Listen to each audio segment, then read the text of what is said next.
Did you know that during the Siege of Acre, 20,000 defenders faced off against just 9,700 attackers and still lost? Or that this siege lasted for 2 grueling years, claiming countless lives on both sides? These aren't just numbers. They represent real people caught in one of history's most complex and brutal military encounters. By the end of this video, you'll understand why the Siege of Acre wasn't just a battle, it was a microcosm of medieval warfare itself, showcasing every aspect from advanced technology to psychological manipulation. The strategic importance of Acre. As the Crusaders and Muslim forces converged on Acre in the late 12th century, the city's strategic importance became increasingly apparent. Situated on the eastern Mediterranean coast, Acre served as a vital gateway to the Holy Land, its natural harbour providing a crucial entry point for European forces and supplies. The city's geographical position made it an indispensable asset for any power seeking to control the region, as it offered a foothold from which to launch further campaigns into the interior. Acre's economic significance further heightened its value as a military target. The city had long been a bustling centre of trade, where merchants from across the Mediterranean and beyond exchanged goods, ideas, and cultures.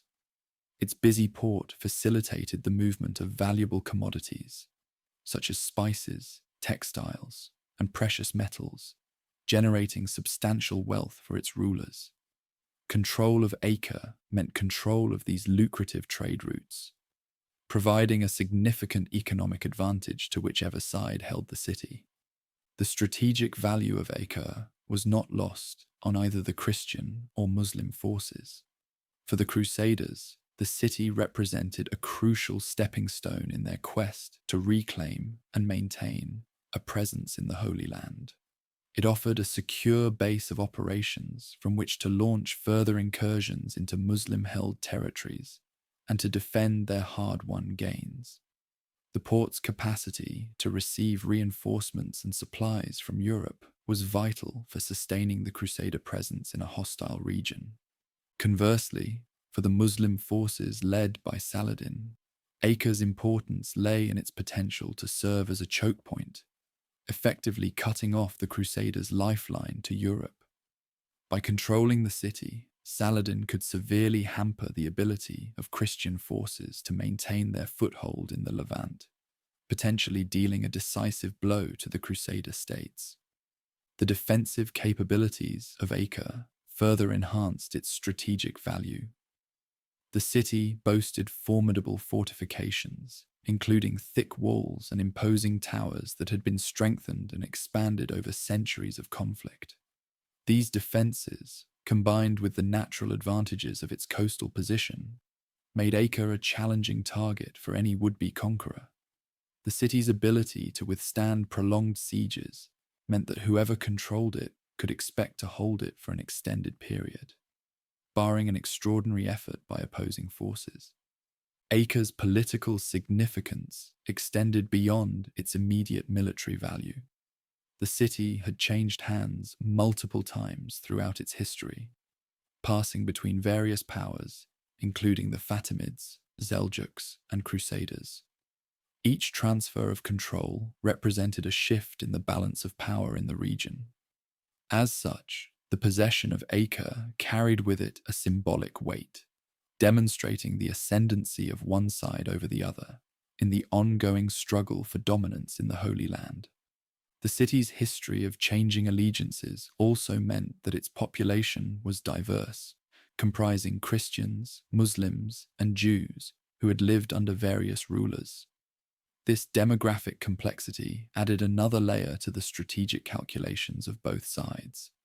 Whoever controlled Acre would need to navigate the challenges of governing a multi-faith population while maintaining their grip on power. As tensions mounted, and both Christian and Muslim forces recognized the pivotal role Acre would play in their broader campaigns, the stage was set for a protracted and bitter struggle. The city's strategic value ensured that neither side could afford to ignore it. and both were willing to commit significant resources to its capture or defense. The inevitability of a siege became increasingly apparent as both sides maneuvered for position. The Crusaders, eager to regain a foothold in the Holy Land after recent setbacks, saw Acre as their best chance to establish a secure base of operations. Saladin, aware of the threat posed by a reinvigorated Crusader presence, recognized the need to prevent the city from falling into enemy hands. The gathering storm, opposing forces, converge. As the spectre of siege loomed over Acre, a fundamental question emerged. What could drive thousands of men to risk life and limb for a single city? The answer lay not just in stone and mortar, but in the complex web of faith, power, and destiny that would soon draw two great forces into a clash of epic proportions. At the heart of this impending conflict stood two formidable leaders, Guy of Lusignan, the recently deposed king of Jerusalem, and Saladin, the Sultan of Egypt and Syria. Guy of Lusignan, a French nobleman who had ascended to the throne of Jerusalem through marriage, found himself in a precarious position. Having suffered a crushing defeat at the Battle of Hattin in 1187, which resulted in the loss of Jerusalem and much of the Crusader kingdom, Guy was desperate to reclaim his power and legitimacy. The Siege of Acre represented not just a military objective, but a chance at personal and political redemption. Saladin, on the other hand, had emerged as the most powerful Muslim leader in the region. His recent string of victories, including the capture of Jerusalem, had galvanized the Muslim world and posed a significant threat to the Crusader states. For Saladin, Acre represented a critical stronghold that, if held, would secure his control over the coastal regions and prevent the Crusaders from re-establishing a foothold in the Holy Land. The Crusader force that gathered outside Acre was a diverse and complex assemblage. At its core were the remnants of the Kingdom of Jerusalem, bolstered by fresh arrivals from Europe. The army included knights from various European nations, each bringing their own martial traditions and equipment. These heavy cavalry units were supported by infantry, including crossbowmen and spearmen, as well as siege specialists and engineers. One of the strengths of the Crusader army lay in its religious fervor. Many of the soldiers believed they were fighting not just for territorial gain, but for the glory of Christendom and the salvation of their souls. This spiritual motivation often translated into fierce determination on the battlefield, allowing the Crusaders to endure hardships that might have broken less committed forces. However, the Crusader army also faced significant challenges. The loss of Jerusalem and other key strongholds meant that they lacked a secure base of operations. Supply lines were tenuous, stretching across the Mediterranean and relying heavily on Italian merchant fleets. Moreover, the diverse nature of the force, while providing a wide range of skills and resources, also led to internal tensions and disagreements over strategy and leadership. Saladin's army, by contrast, was a more cohesive force, united under his charismatic leadership. Years of successful campaigns had honed the Muslim forces into a well-oiled military machine. Saladin's army was renowned for its mobility, often employing hit-and-run tactics that kept their opponents off balance. The core of his force consisted of highly skilled mounted archers, capable of unleashing devastating volleys of arrows before swiftly retreating. Saladin's recent victories had not only expanded his territory, but also swelled the ranks of his army, with new recruits eager to fight for Islam. His forces were well supplied, drawing resources from a vast empire that stretched from Egypt to Syria. This logistical advantage would prove crucial in the prolonged siege to come. The religious and political context of the conflict added layers of complexity to the motivations of both sides. For the Crusaders, the fall of Jerusalem had been a devastating blow to Christendom. The Siege of Acre was seen as the first step in reclaiming the Holy City and re-establishing Christian control over the sacred sites of the Levant. Many European nobles and knights saw participation in the siege as a means of gaining spiritual merit and worldly fame.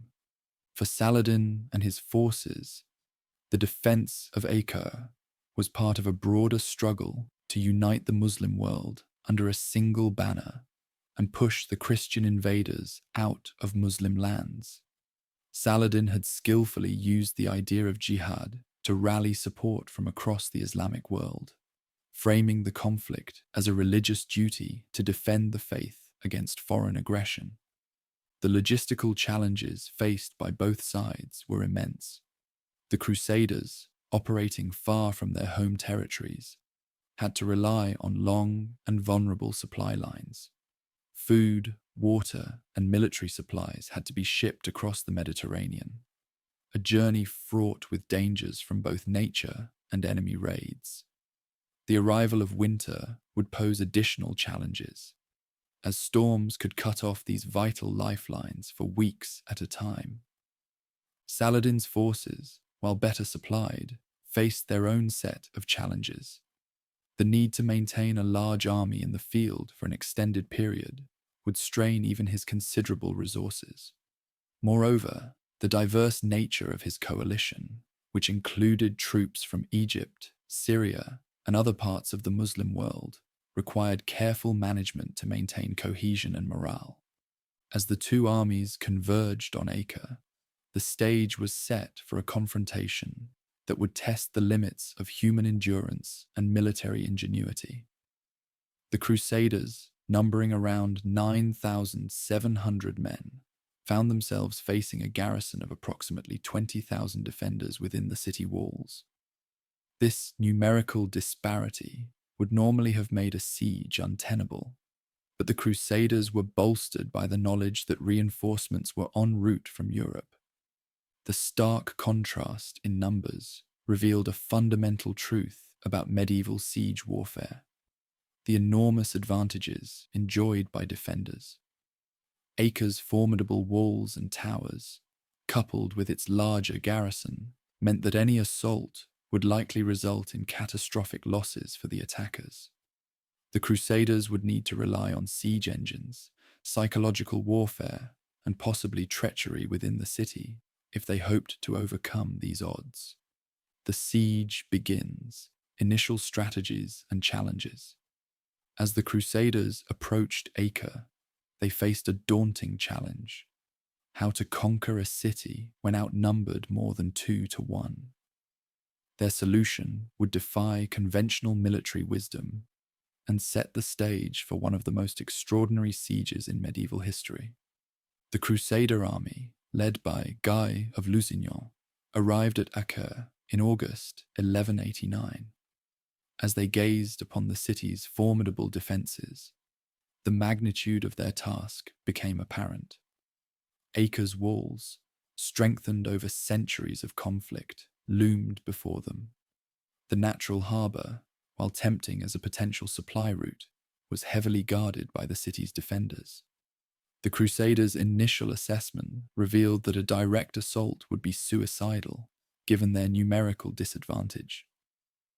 Faced with these seemingly insurmountable odds, Guy made a bold decision.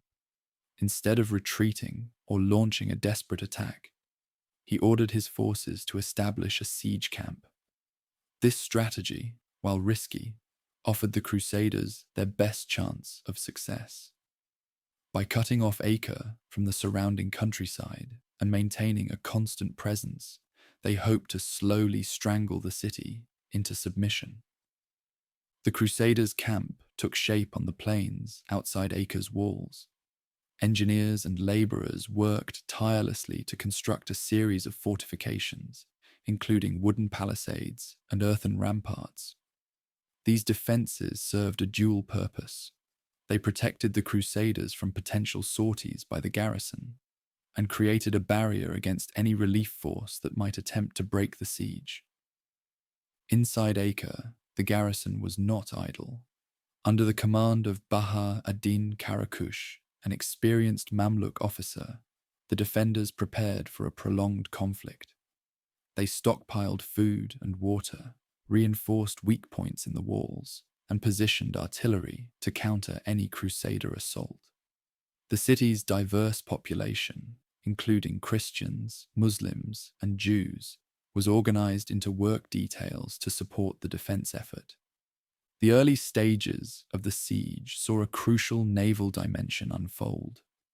The Crusaders recognized that controlling the sea approaches to Acre was essential for their success. They deployed a fleet of ships to blockade the harbor, aiming to prevent any resupply or reinforcement of the city by sea. However, this naval force was initially small and poorly coordinated, allowing some vessels to slip through their cordon. As the siege settled into a pattern, both sides engaged in probing attacks and skirmishes. The Crusaders launched several small-scale assaults on Acre's outer defenses, testing for weaknesses and keeping the defenders on edge. These attacks, while rarely successful in breaching the walls, served to gather intelligence and maintain the offensive initiative. The defenders of Acre responded with their own sorties, attempting to disrupt the Crusader siege works and gather information about their enemies' dispositions. These raids, often conducted under the cover of darkness, forced the Crusaders to remain vigilant and diverted resources to maintain their defensive perimeter. Despite their numerical advantage, the garrison of Acre found themselves in an increasingly precarious position. The Crusader blockade, though imperfect, began to take its toll on the city's supplies. Food rationing was implemented, and the defenders looked anxiously to the horizon for signs of relief. That relief would soon materialize in the form of Saladin's army. As news of the siege reached the Sultan, he mobilized his forces and marched towards Acre. The Crusaders now faced the prospect of being caught between the city's defenders and a powerful relief army. This development added a new layer of complexity to the siege, forcing Guy of Lusignan to adapt his strategy. In a remarkable display of medieval military engineering, the Crusaders transformed their siege camp into a fortified city of their own. They dug a deep trench around their position, using the earth to build a high rampart. This improvised fortress allowed the Crusaders to maintain their siege of Acre while simultaneously defending against Saladin's approaching army. The arrival of Saladin's forces in September 1189 marked a turning point in the siege. The Sultan's army took up positions on the hills overlooking Acre, effectively besieging the besiegers. This created a unique and complex military situation. The garrison of Acre was besieged by the Crusaders, who were in turn encircled by Saladin's army. Despite being outnumbered and caught between two hostile forces, the Crusaders managed to maintain their position through a combination of tactical skill and sheer determination. Their fortified camp proved resilient against attacks from both the city and Saladin's army. The Crusaders also benefited from their control of the sea, which allowed them to receive reinforcements and supplies, albeit irregularly. The Siege of Acre had now evolved into a war of attrition, with all three parties, the city's defenders, the Crusaders, and Saladin's army, locked in a deadly stalemate. Each side sought to outlast the others, knowing that time and resources would ultimately determine the victor. The double siege, Saladin's gambit. The arrival of Saladin's relief force in September 1189 marked a pivotal moment in the Siege of Acre, transforming the conflict into a complex military scenario rarely seen in medieval warfare. As Saladin's army approached, the Crusaders found themselves in an unprecedented predicament. They were now caught between the fortified walls of Acre and a massive Muslim force threatening their rear. This development presented a unique challenge that would test the limits of medieval military strategy and push both sides to their breaking points. Saladin's strategy was as bold as it was cunning. Rather than engaging the Crusaders in a direct assault, he opted to encircle their camp, effectively creating a siege within a siege. This maneuver not only protected Acre from the Crusaders, but also placed immense pressure on the Christian forces. The Muslim army established a series of fortified positions on the hills surrounding the Crusader camp, creating a formidable ring that threatened to strangle the besiegers. Faced with this new threat, the Crusaders were forced to hastily construct defensive fortifications to protect their rear. They dug deep trenches and erected wooden palisades, transforming their siege camp into a makeshift fortress. This rapid construction was a testament to the Crusaders' adaptability, but it also highlighted the precariousness of their position. Every man engaged in building defenses was one less soldier available to maintain the Siege of Acre or to face Saladin's forces in open battle. The psychological impact of being surrounded on the Crusaders was profound. The constant threat of attack from both the city and Saladin's army created a pervasive sense of vulnerability. Morale began to waver as the reality of their situation set in. The Crusaders, who had arrived with the intention of being the besiegers, now found themselves besieged. This reversal of fortunes challenged their confidence and tested their resolve. The logistical challenges of maintaining two siege lines were enormous. The Crusaders now had to divide their forces and resources between pressing the Siege of Acre and defending against Saladin's army. This division of attention and manpower weakened their overall position. Food and water became increasingly scarce as supply lines were stretched thin. The Crusaders had to carefully ration their provisions, knowing that any weakness could be exploited by either the defenders of Acre or Saladin's forces. Saladin's encirclement strategy also presented significant challenges for his own army. Maintaining a prolonged siege required vast amounts of resources and careful planning. The Muslim forces had to establish their own supply lines and fortifications while remaining vigilant against potential Crusader counterattacks. The complex terrain around Acre, with its hills and valleys, made coordination between different sections of Saladin's army difficult. As the siege dragged on, tensions mounted on all sides. The defenders of Acre, while temporarily relieved by Saladin's arrival, still faced dwindling supplies and the constant threat of Crusader assaults. The Crusaders, caught between two hostile forces, had to remain ever vigilant, never knowing from which direction the next attack might come. Saladin's army, while in a position of strength, faced the challenge of sustaining a large force in the field for an extended period. The inevitability of a clash between the three forces loomed large over the battlefield. Each side sought to gain an advantage, probing for weaknesses and attempting to break the stalemate. Skirmishes and small-scale engagements became frequent occurrences as all parties tested their opponent's defenses. The tension was palpable, with everyone aware that a major battle could erupt at any moment. This three-way conflict presented unique tactical challenges. The Crusaders had to be prepared to pivot their defenses rapidly, potentially fighting on two fronts simultaneously. Saladin's forces needed to coordinate their attacks with the defenders of Acre to maximize their effectiveness. The garrison of Acre had to time their sorties carefully to coincide with pressure from Saladin's army. The Siege of Acre had now evolved into a complex, three-way conflict that defied conventional medieval military doctrine. It was no longer a simple matter of one force attempting to breach the walls of a city.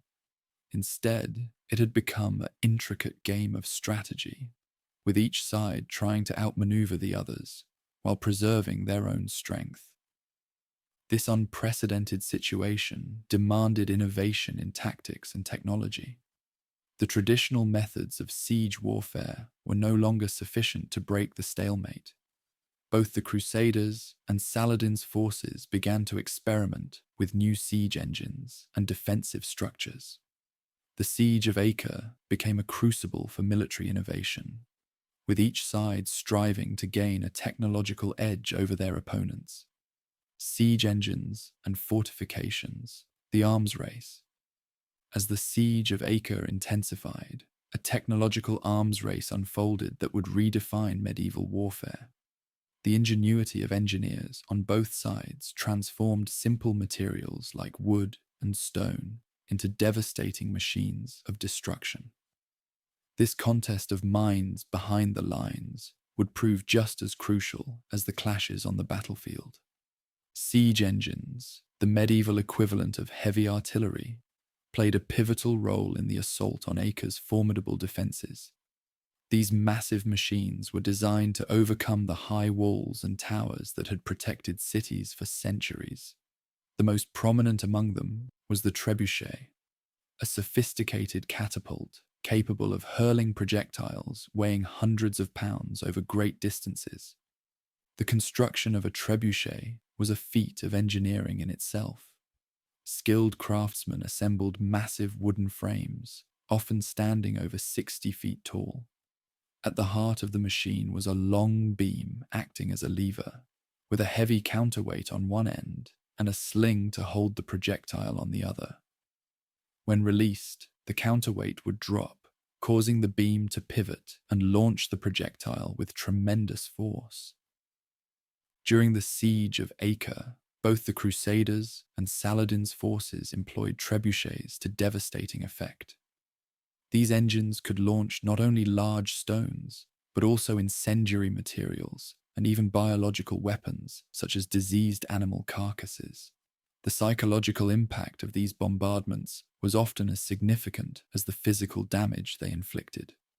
Alongside the trebuchet, siege towers played a crucial role in the assault on Acre's walls.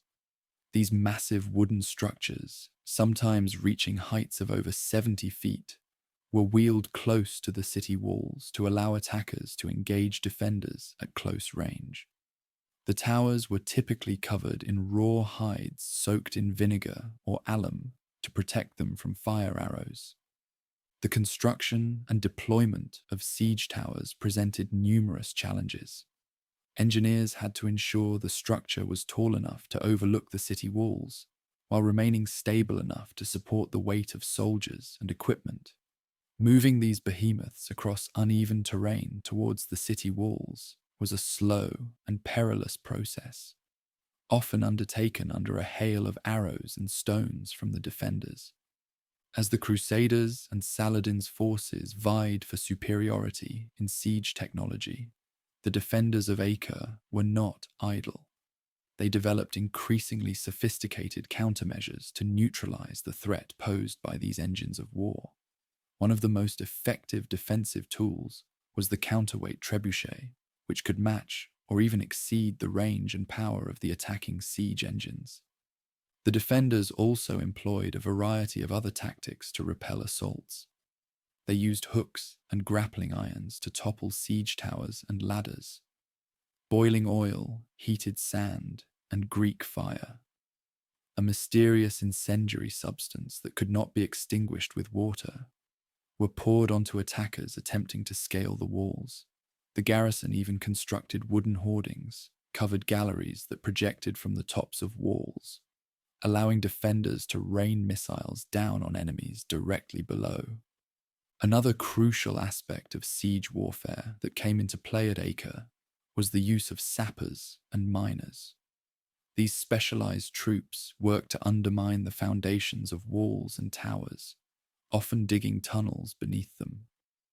The goal was to cause sections of the fortifications to collapse, creating breaches for the attacking army to exploit. The work of sappers was incredibly dangerous and required great skill. They had to navigate underground, often in complete darkness, while avoiding detection by the enemy. If discovered, They risked being trapped and suffocated as defenders flooded their tunnels or used countermines to intercept them. The psychological impact of mining operations was significant, as defenders lived in constant fear that their walls might suddenly crumble beneath them. As the Siege of Acre dragged on, both sides continually refined their siege engines and tactics. The Crusaders, drawing on expertise from across Europe, introduced innovations such as the counterweight trebuchet, which offered greater accuracy and power than earlier torsion-powered catapults. Saladin's forces, meanwhile, leveraged the engineering knowledge of the Islamic world, which had preserved and built upon the siegecraft traditions of ancient Rome and Persia. The escalating use of siege engines at Acre marked a significant evolution in medieval warfare.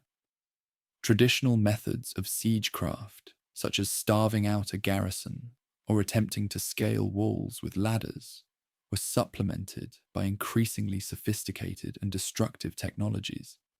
This shift would have far-reaching consequences for castle design and military strategy in the centuries to come. As the bombardment of Acre intensified, the human cost of the siege became increasingly apparent. The constant barrage of stones, fire, and disease-ridden projectiles took a heavy toll on the defenders and civilian population alike. Buildings crumbled, fires raged, and the streets became littered with debris and bodies. The psychological impact of living under such conditions was immense, with the constant threat of sudden death or injury weighing heavily on all within the city walls. The human cost, life and death in a besieged city.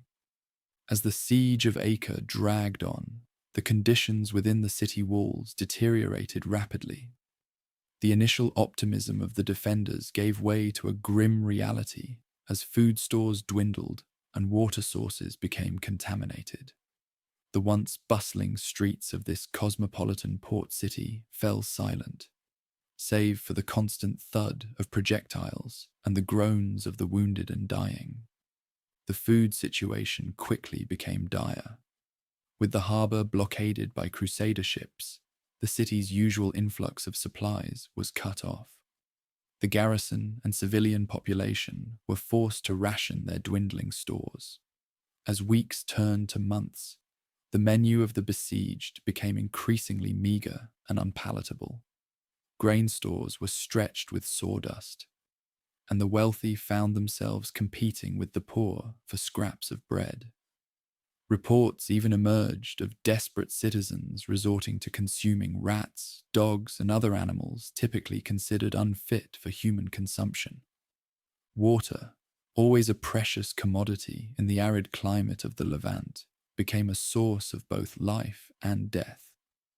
The city's wells and cisterns, normally sufficient for its population, were strained to the breaking point. As the siege wore on, many of these water sources became contaminated with waste and disease. The choice between dehydration and drinking potentially lethal water became a daily gamble for Acre's inhabitants. The breakdown of sanitation systems compounded the misery within the walls. With no way to properly dispose of waste and corpses, the streets became breeding grounds for disease. Dysentery, typhoid, and other ailments spread rapidly through the weakened population. The city's hospitals and infirmaries, initially well equipped to handle the wounds of battle, soon found themselves overwhelmed by the sheer number of sick and injured. The constant bombardment from Crusader siege engines took a devastating psychological toll on Acre's defenders and civilians alike. The unpredictable nature of the attacks meant that no one was ever truly safe, even within the shelter of stone buildings. The sound of approaching projectiles became a source of constant terror, with citizens never knowing if the next impact would bring down their home or claim the lives of loved ones. This psychological warfare extended beyond the physical danger. The isolation of being cut off from the outside world combined with the knowledge that Saladin's relief force was unable to break through, led to a pervasive sense of hopelessness. Morale among the defenders fluctuated wildly, with periods of renewed determination often followed by crushing despair. Yet even in these dire circumstances, instances of heroism and self-sacrifice emerged. The city's defenders worked tirelessly to repair breaches in the walls, often exposing themselves to enemy fire in the process. Civilian volunteers assisted in caring for the wounded and sick, despite the risk of contracting diseases themselves. Religious leaders of all faiths within the diverse city offered spiritual comfort and organized communal prayers for deliverance. As the siege stretched on, the breaking point of human endurance drew ever nearer. The combination of malnutrition, disease, and constant stress began to take its toll on the physical and mental health of the population. Cases of severe depression and mental breakdowns became increasingly common. The social fabric of the city began to fray, with incidents of theft and violence on the rise as desperate citizens fought for survival.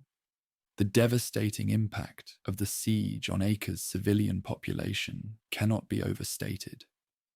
By some estimates, as much as a third of the city's pre-siege population perished during the conflict. The dead included not only those killed directly by enemy action, but also the countless victims of starvation, disease, and the collapse of civil order. Families were torn apart. Centuries-old communities were shattered, and the vibrant cultural tapestry of Acre was irreparably damaged. The plight of Acre's civilians stood in stark contrast to the military nature of the conflict. While soldiers on both sides fought for glory, faith, or duty, it was the non-combatants who often paid the highest price. The siege laid bare the brutal reality that in medieval warfare, there was often little distinction made between military and civilian targets. As the situation within Acre deteriorated, the challenges faced by the besieging Crusaders also mounted. The prolonged nature of the siege strained their resources and tested their resolve. Disease and desertion began to thin their ranks, and the constant threat of Saladin's forces at their rear meant they could never fully focus on the assault on the city. Crusaders under pressure, maintaining the siege. The Crusaders' camp outside Acre was a bustling city in its own right, a testament to medieval military engineering and logistics. Stretching across the coastal plain, the camp was a complex network of fortifications, tents, and improvised structures. The perimeter was ringed with deep trenches and high earthen ramparts, supplemented by wooden palisades and watchtowers. These defenses were not merely for show. They were a vital barrier against the twin threats of Saladin's army and potential sorties from Acre's garrison. Within this makeshift fortress, the Crusaders faced a logistical nightmare that would have daunted even the most seasoned commanders. Cut off from friendly territory and hemmed in by hostile forces, the army's very survival hinged on its ability to maintain a steady flow of supplies. The challenge was immense: how to feed, equip, and maintain the fighting spirit of thousands of men in what amounted to a hostile desert. The answer lay, in large part, with the sea. The Mediterranean, long a highway for trade and warfare, became the Crusaders' lifeline. A constant stream of ships from European ports braved the perilous journey to deliver crucial supplies. These vessels, laden with food, weaponry, and fresh troops, had to run a gauntlet of Muslim ships attempting to break the naval blockade of Acre. The success of these maritime supply lines was critical. Without them, the siege would have collapsed within weeks. Yet even with this naval support, the Crusaders' situation remained precarious. The sheer volume of supplies required to sustain such a large force was staggering. Each day brought new challenges. how to distribute limited rations fairly, how to maintain hygiene in overcrowded conditions, how to care for the sick and wounded with dwindling medical supplies. The camp's leaders grappled with these issues daily, knowing that failure in any of these areas could spell disaster for the entire campaign. Maintaining morale in such conditions was a Herculean task. The initial fervor that had driven many to take up the cross began to wane in the face of constant hardship and danger. The monotony of siege warfare, punctuated by sudden bursts of violence, wore on even the most stalwart knights. Religious devotion, a key motivator for many Crusaders, was tested by the harsh realities of their situation. Priests and military leaders alike worked to keep spirits high, organizing religious services and reminding the troops of the holy nature of their mission. Despite these efforts, dissension and conflict within the Crusader ranks were inevitable. The army was a patchwork of different nationalities, each with its own customs, languages, and agendas.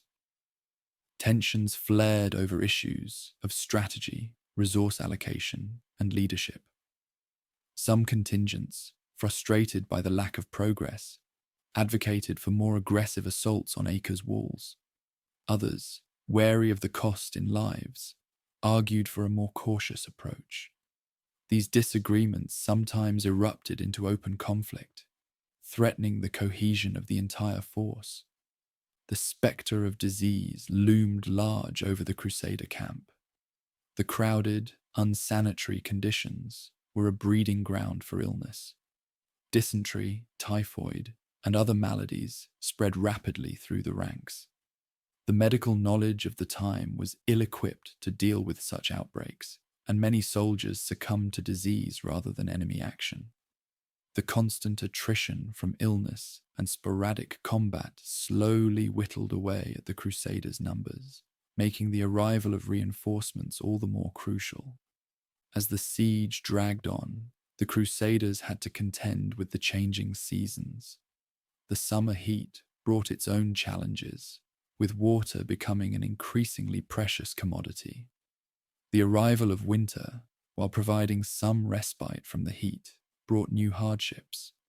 Cold, wet conditions led to increased illness and made the already difficult task of maintaining siege equipment even more challenging. Despite these severe hardships, the Crusaders managed to maintain their position through a combination of resilience, innovation, and sheer determination. They adapted to their circumstances, developing new tactics and technologies to counter both the defenders of Acre and Saladin's forces. The siege camp became a crucible of military innovation, with new designs for siege engines and fortifications being constantly tested and refined. The Crusaders also learned to exploit the few advantages their position offered. The coastal location allowed for fishing expeditions, supplementing their diet with fresh seafood.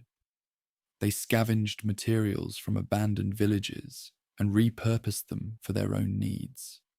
Every resource, no matter how small, was utilized to its fullest extent. New blood, the arrival of Conrad of Montferrat. The arrival of Conrad of Montferrat in the spring of 1189 marked a pivotal moment in the Siege of Acre. As the Crusaders struggled to maintain their position, this Italian nobleman's unexpected appearance would breathe new life into their flagging campaign. Conrad, a seasoned military commander and skilled diplomat, sailed into the besieged port with a small but well-equipped force, bringing not only fresh troops, but also much-needed supplies and a renewed sense of purpose. Conrad's journey to Acre was itself a tale of daring and fortune. Having narrowly escaped capture by Saladin's forces in Tyre, he had rallied the city's defenders and successfully repelled the Muslim assault. This victory had earned him a reputation as a formidable leader and strategist, qualities that would prove invaluable in the complex political landscape of the Crusader states. Upon his arrival, Conrad quickly assessed the dire situation facing the Crusader army. The prolonged siege had taken its toll on both morale and resources, with disease and hunger ravaging the ranks. Recognizing the need for immediate action, Conrad set about reorganizing the Crusader forces, implementing stricter discipline and more efficient distribution of supplies.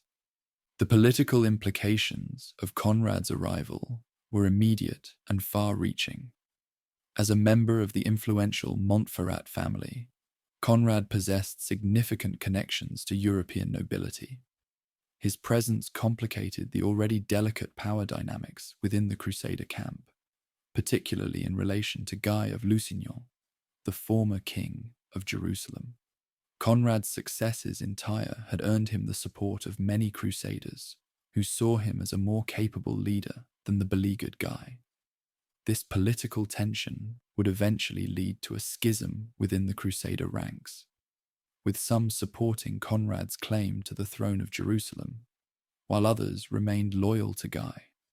Despite these internal conflicts, Conrad's diplomatic skills proved crucial in maintaining a semblance of unity among the diverse factions of the Crusader army.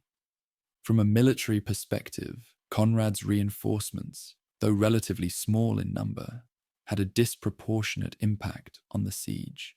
His troops were well trained and experienced in siege warfare, having successfully defended Tyre against Saladin's forces. Conrad introduced new tactics and technologies that he had employed in Tyre, including improvements to existing siege engines and the construction of more robust defensive fortifications. One of Conrad's most significant contributions was his emphasis on naval warfare.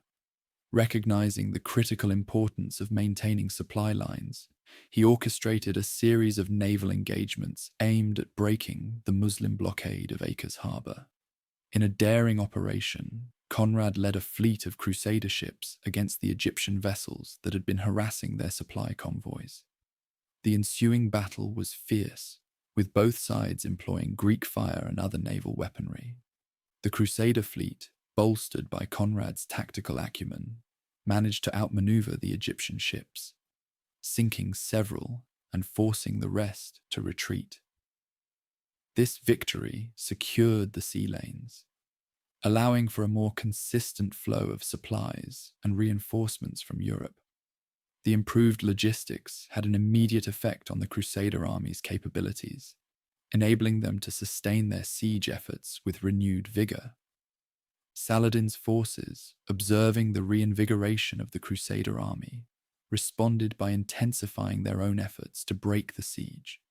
The Muslim leader recognized the threat posed by Conrad's arrival and sought to neutralize this new advantage before it could be fully leveraged.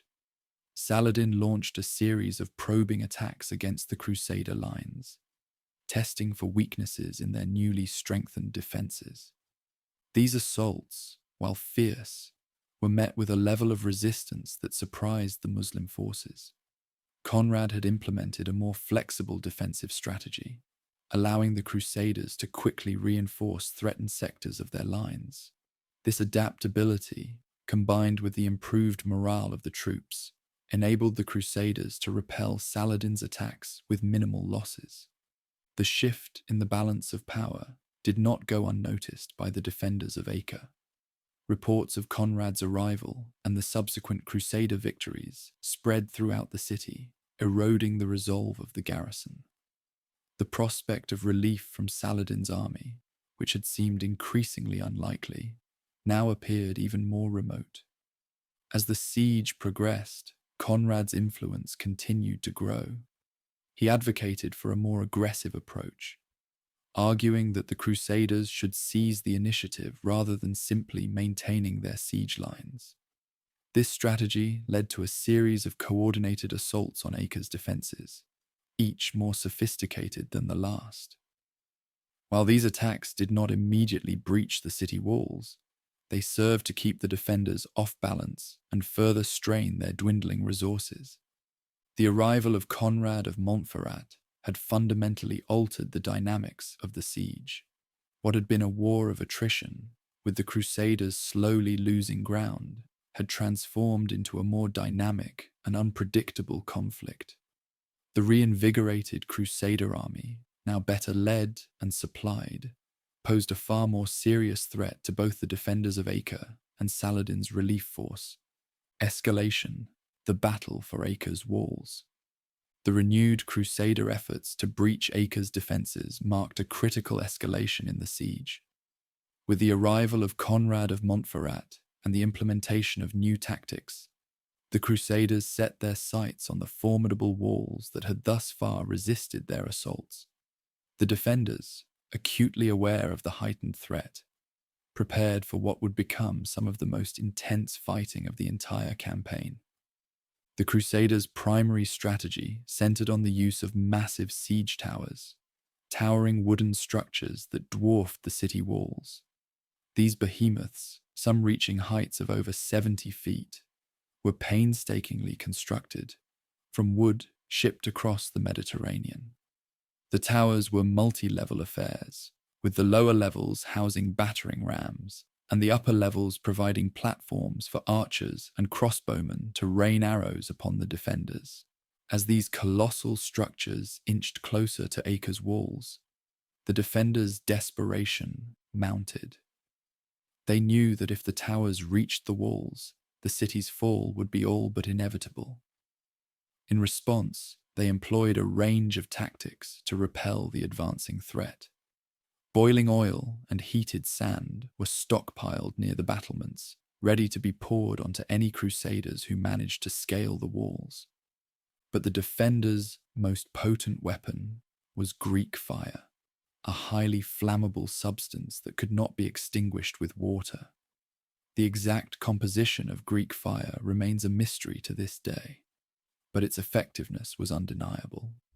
Launched from specially designed siphons, the liquid flames clung to whatever they touched, turning siege engines and men alike into infernos. The use of Greek fire was not without risk to the defenders themselves. The volatile substance was as dangerous to those deploying it as it was to the enemy. Accidents during its preparation or deployment could result in catastrophic fires within the city. Despite these risks, the defenders knew that Greek fire represented their best chance of repelling the Crusader assault. As the siege towers drew near, the intensity of the fighting reached fever pitch.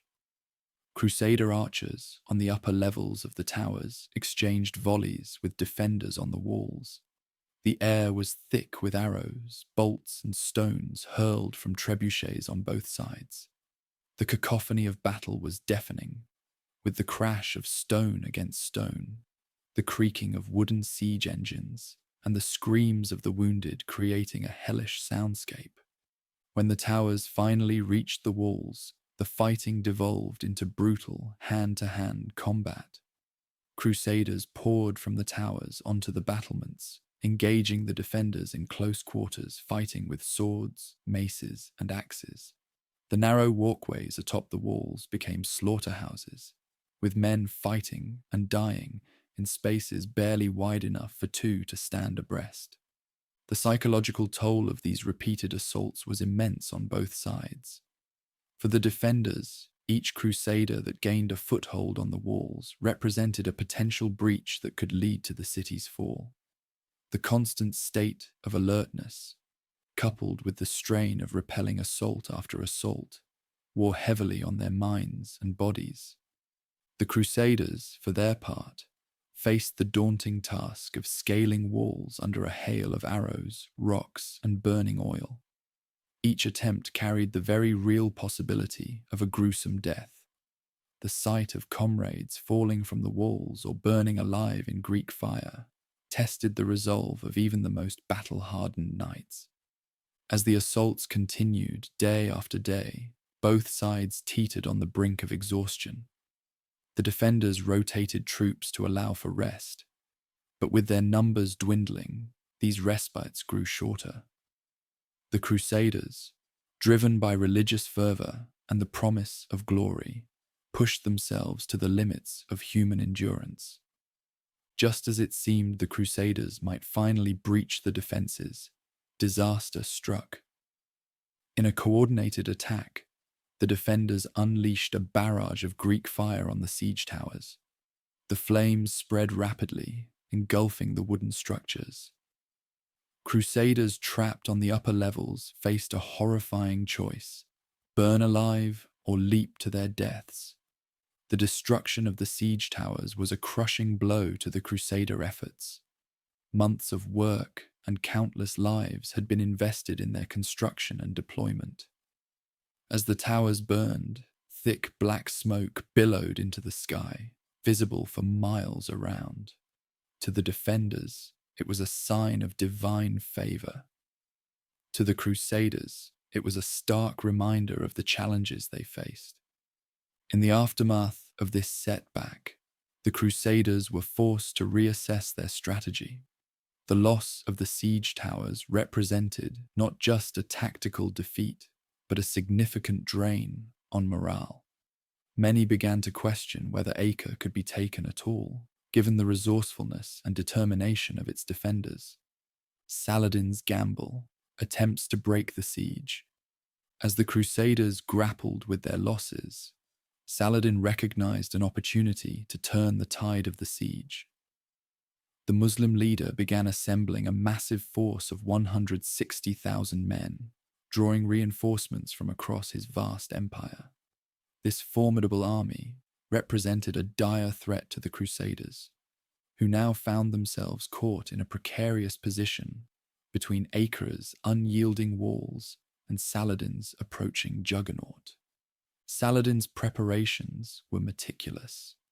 He established a network of supply depots along his planned route of advance, ensuring his troops would be well provisioned for the upcoming battles. The Sultan also dispatched swift riders to Acre, carrying detailed plans for coordinating their efforts with the besieged garrison. These messages outlined a complex strategy that would require precise timing and execution from both forces to succeed. The Crusaders, aware of the impending onslaught, scrambled to fortify their position. They deepened their trenches, reinforced their wooden palisades, and positioned their most experienced units at critical points along their defensive line. Conrad of Montferrat, drawing on his strategic acumen, implemented a flexible defense system that allowed for rapid redeployment of troops to threatened sectors. As Saladin's army approached, the tension in the Crusader camp became palpable. The besiegers, who had grown accustomed to being the aggressors, now faced the prospect of defending against a force that vastly outnumbered them. The psychological strain was immense, with many Crusaders fearing they would be overwhelmed and annihilated between Saladin's relief force and Acre's defenders. The first clash came as Saladin's vanguard engaged the Crusader outposts. The fighting was fierce, with both sides acutely aware of the stakes. Saladin's troops pushed hard, seeking to create a breach in the Crusader lines through which the main force could pour. The Crusaders, however, held firm, their resolve strengthened by the knowledge that retreat meant certain death. As the battle raged, Saladin attempted to coordinate his assault with a sortie from Acre's garrison. The plan called for the defenders to strike at the Crusaders' rear, dividing their attention and resources. However, the execution fell short of expectations. Years of siege had taken their toll on Acre's defenders, and their attack lacked the necessary force to significantly impact the Crusader defenses. The fighting continued for days, with Saladin launching a series of probing attacks along the Crusader lines, searching for weak points. Each assault was met with determined resistance, as the Crusaders fought with the desperation of men who knew defeat meant annihilation. The casualties mounted on both sides, with the battlefield becoming a grotesque tableau of death and suffering. Despite the intensity of the combat, a stalemate began to emerge. Saladin's numerical advantage was offset by the Crusaders' strong defensive position, and the difficulty of coordinating attacks with Acre's beleaguered garrison. The Muslim leader found himself in a quandary, unable to bring his full strength to bear effectively against the entrenched Crusaders. As the battles dragged on, the impact on morale became increasingly apparent. Among Saladin's troops, frustration grew at their inability to break through to Acre. The initial confidence that their overwhelming numbers would ensure victory gave way to doubt and fatigue. Conversely, the Crusaders' spirits were buoyed by their successful defense. Each repelled attack reinforced their belief in the strength of their position and their ability to withstand Saladin's offensives. The Muslim leader, recognizing the shifting momentum, began to consider alternative strategies. He ordered his engineers to construct siege engines of their own, hoping to match the Crusaders' firepower. However, the time required to build these machines allowed the Crusaders to further strengthen their defenses, negating much of the potential impact. In a bold move, Saladin attempted to cut off the Crusaders' maritime supply lines. He dispatched a fleet to challenge the Christian ships that had been providing a lifeline of resources to the besieging army. The ensuing naval battle was chaotic and bloody, with ships grappling and boarding each other in close-quarters combat. Ultimately, the Crusader fleet, bolstered by experienced Pisan and Genoese sailors, managed to repel the attack and maintain their control of the sea lanes. As weeks turned into months, it became increasingly clear that Saladin's gambit had failed. Despite the massive size of his relief force, he had been unable to dislodge the Crusaders from their positions around Acre. The Muslim army, facing supply difficulties of its own, and demoralized by the lack of progress, began to lose its cohesion. Desertion rates rose, particularly among the troops from distant provinces who had little personal stake in the conflict. Royal intervention, Richard the Lionheart, and Philip Augustus arrive. The arrival of Richard I of England and Philip II of France in the spring of 1191 marked a pivotal moment in the Siege of Acre. These two powerful monarchs brought not only fresh troops and resources, but also a complex web of political ambitions that would reshape the dynamics of the conflict. Their presence injected new vigor into the Crusader ranks, transforming a protracted stalemate into a decisive engagement that would ultimately determine the fate of the city. The journey of Richard and Philip to the Holy Land was fraught with challenges. Richard's fleet encountered severe storms in the Mediterranean, forcing him to winter in Sicily. This delay allowed tensions to simmer between the two monarchs, as Philip arrived in Acre first, in April 1191. Richard's dramatic entrance a month later, complete with a show of naval strength, immediately shifted the balance of power within the Crusader camp. The political landscape of the siege became increasingly complex with the arrival of these royal figures.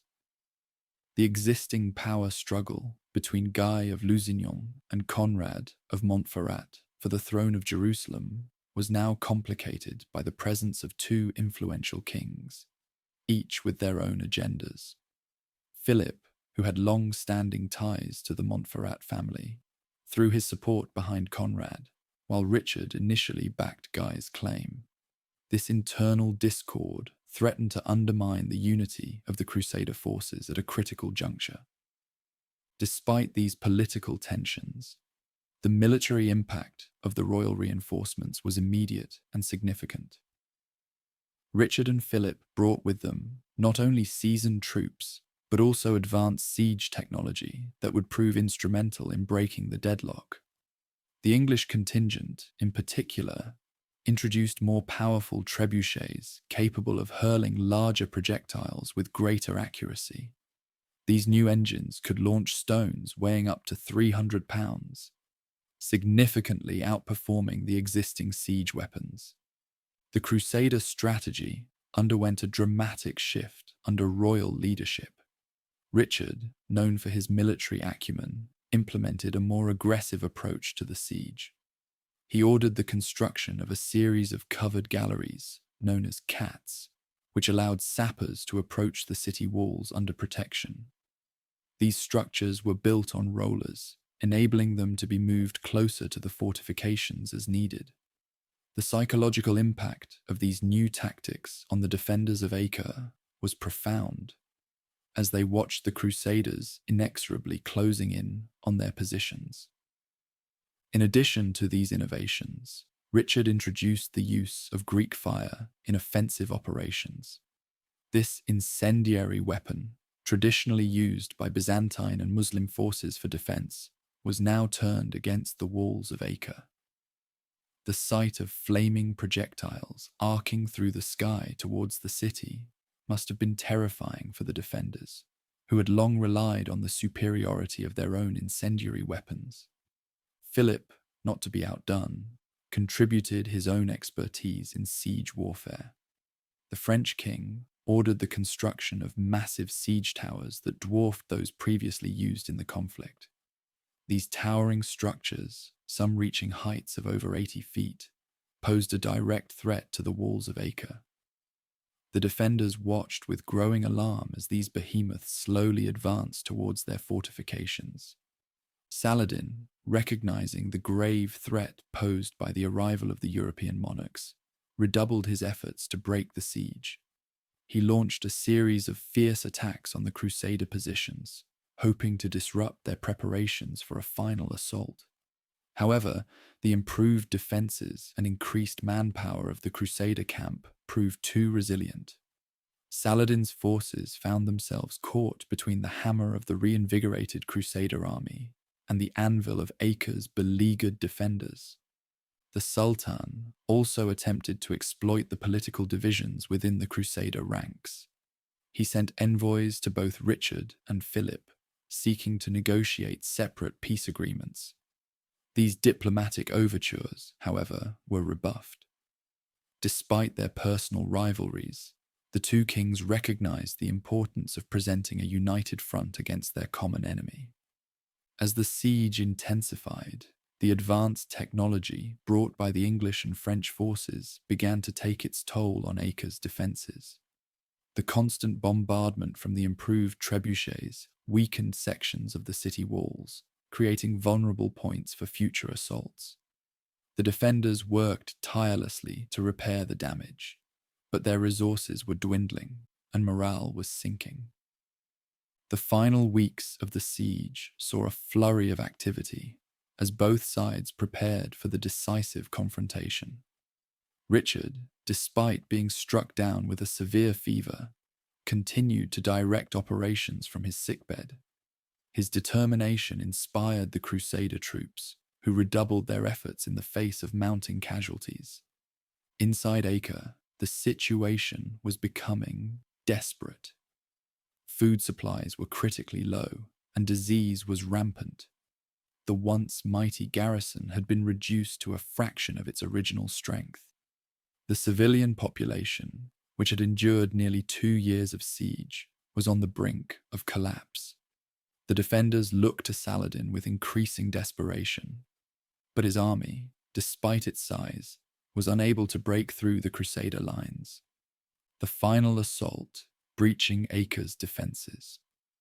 The final assault on Acre began in July 1191, as the Crusaders, now bolstered by the forces of Richard I and Philip II, prepared for a massive, coordinated attack.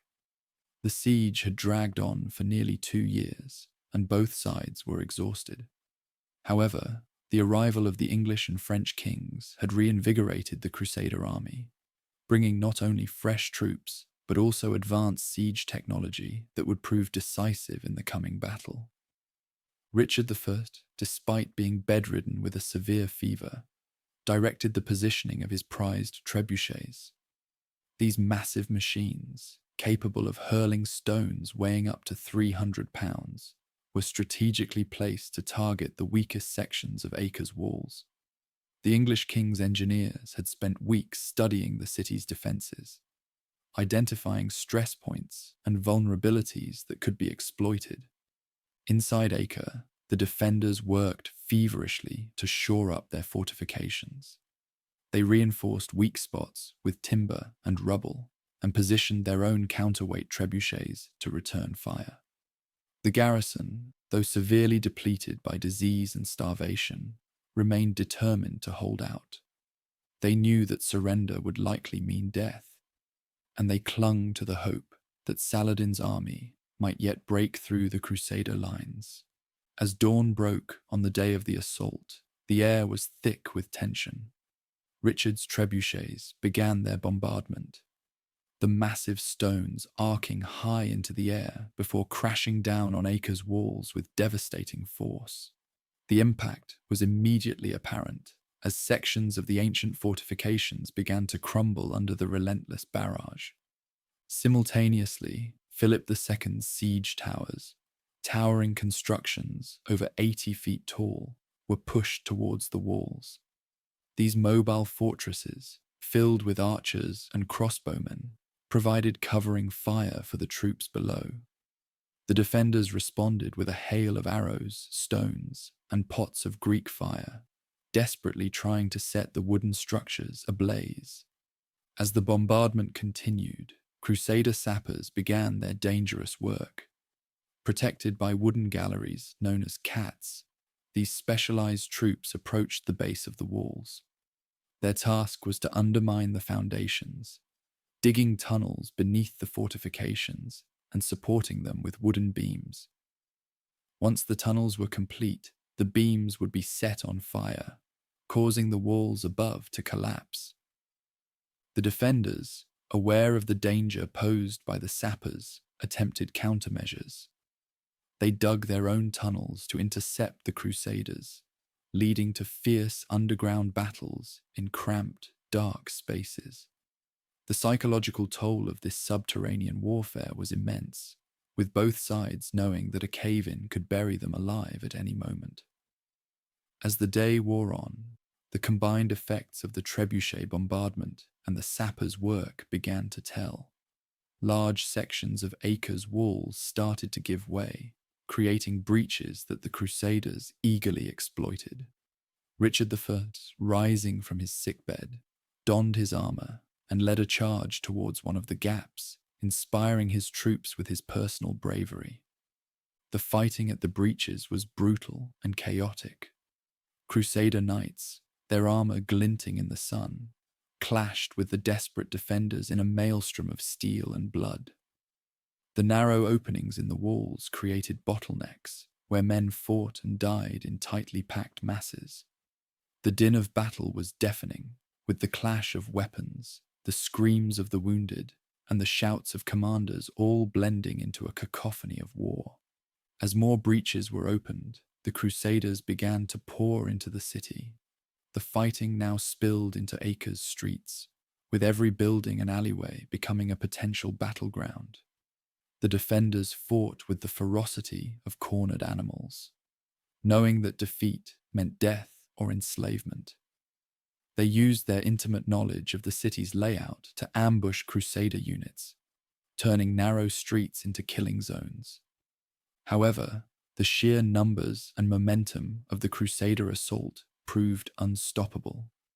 Block by block, street by street, the defenders were pushed back towards the city center.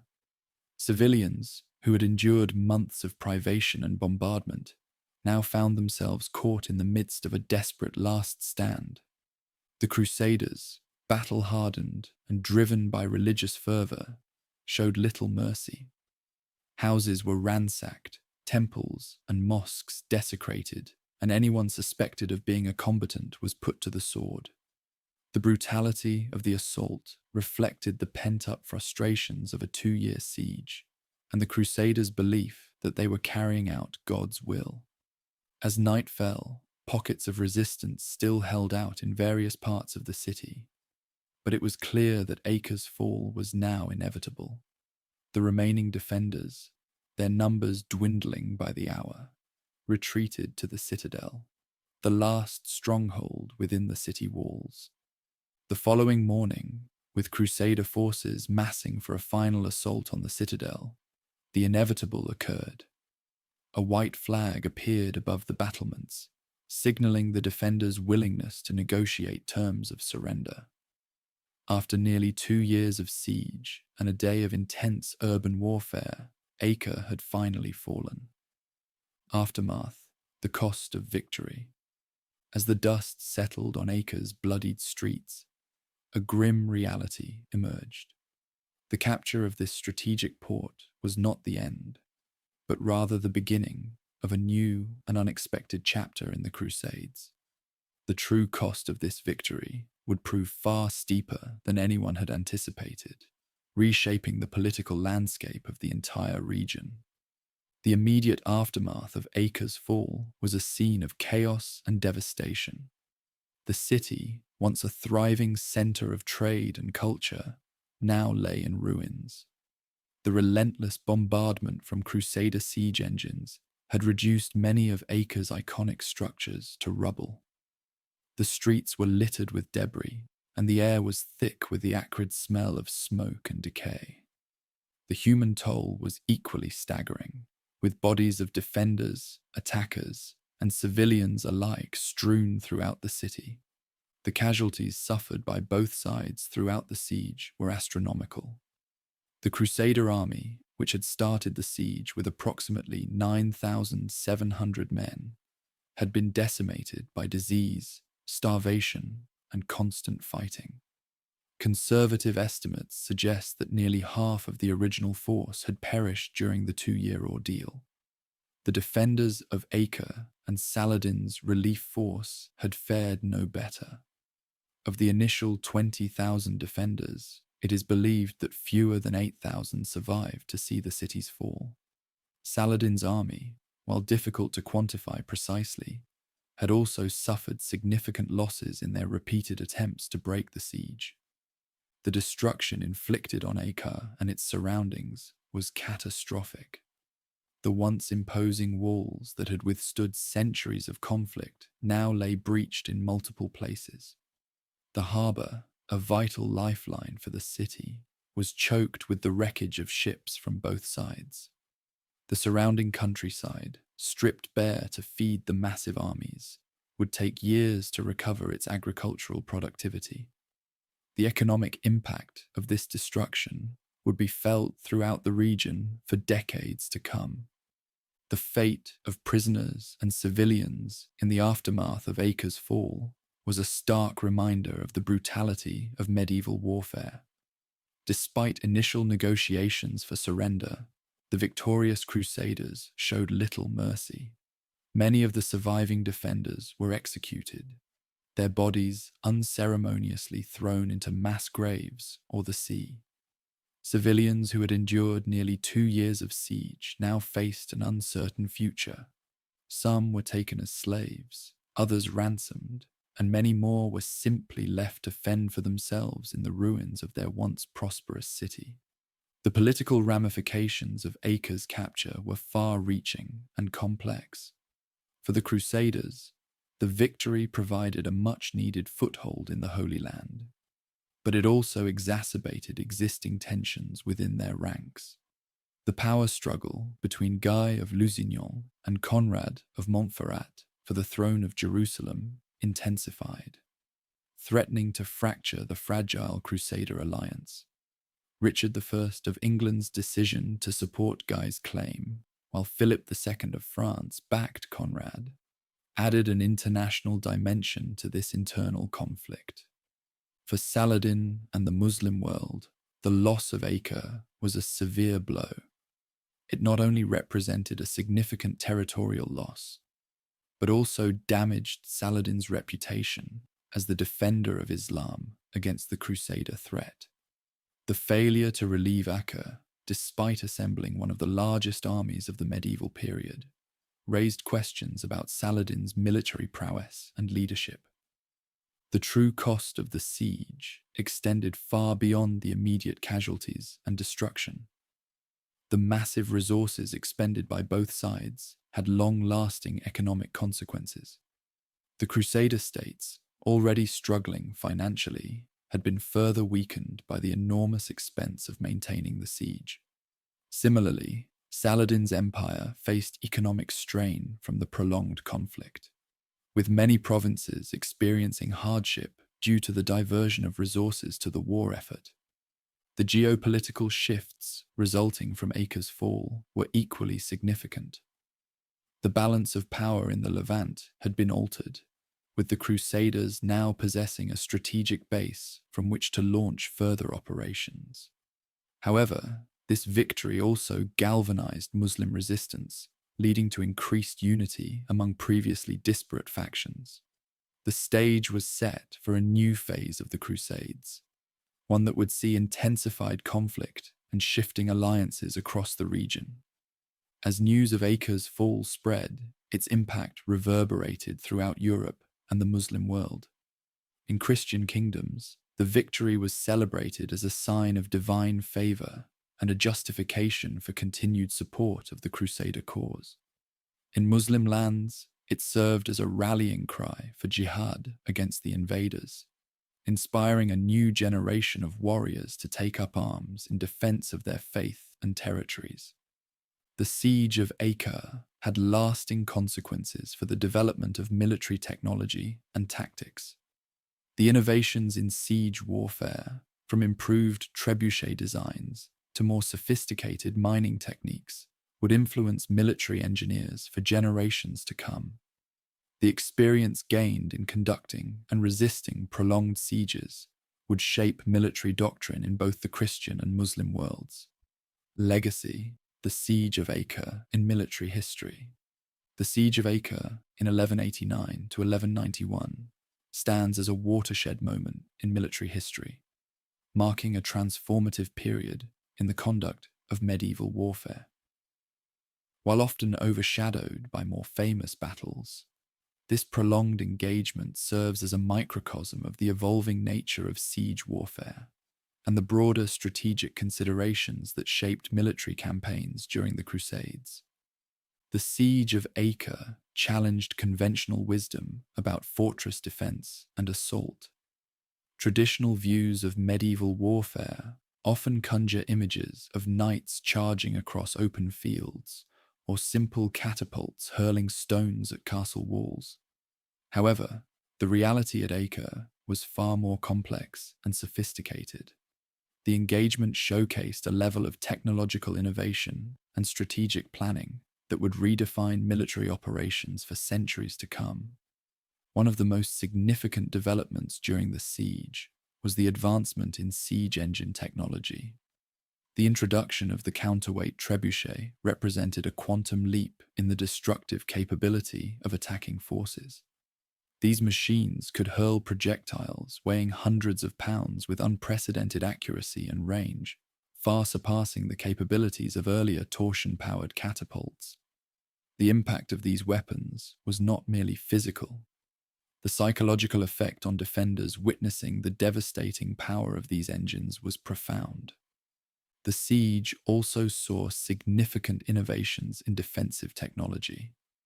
The defenders of Acre developed their own counterweight trebuchets, matching or even exceeding the range and power of the attackers' engines. This arms race in siege technology forced both sides to continually adapt their strategies and tactics.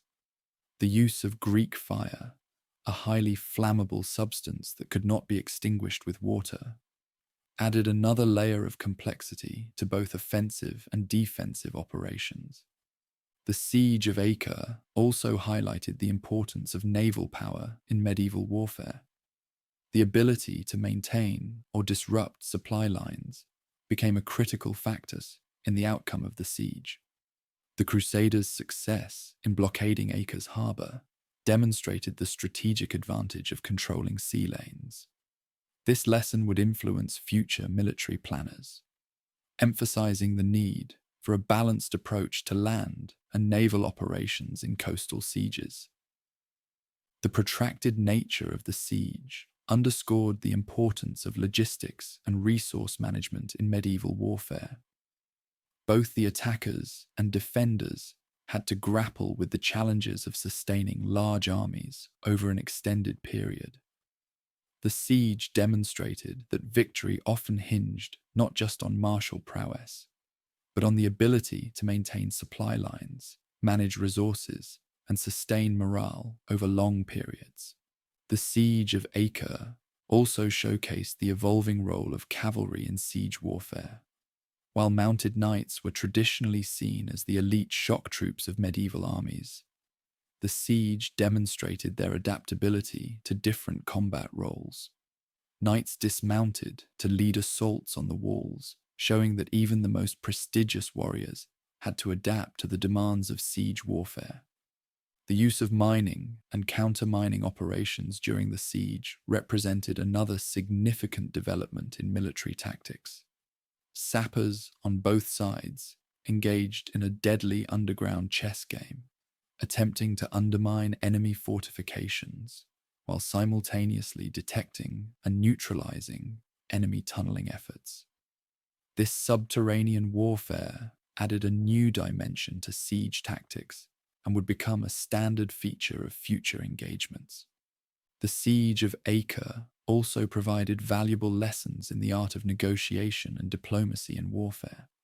The complex web of alliances, rivalries, and shifting loyalties among the Crusader forces and their Muslim opponents demonstrated that military success often depended on political acumen as much as martial skill. The ability to forge alliances, maintain unity among diverse forces, and exploit divisions within the enemy camp proved crucial to the outcome of the siege. The aftermath of the siege had far-reaching consequences for military doctrine. The experience gained at Acre influenced the design of fortifications throughout Europe and the Middle East. Engineers began to incorporate features that had proven effective during the siege, such as concentric walls, improved flanking towers, and more sophisticated gatehouses. The lessons learned about the importance of water supply and food storage in withstanding long sieges led to the construction of more resilient and self-sufficient fortresses. The Siege of Acre also influenced the development of professional standing armies. The prolonged nature of the engagement highlighted the limitations of feudal levies and the need for more disciplined, well-trained forces capable of sustained operations.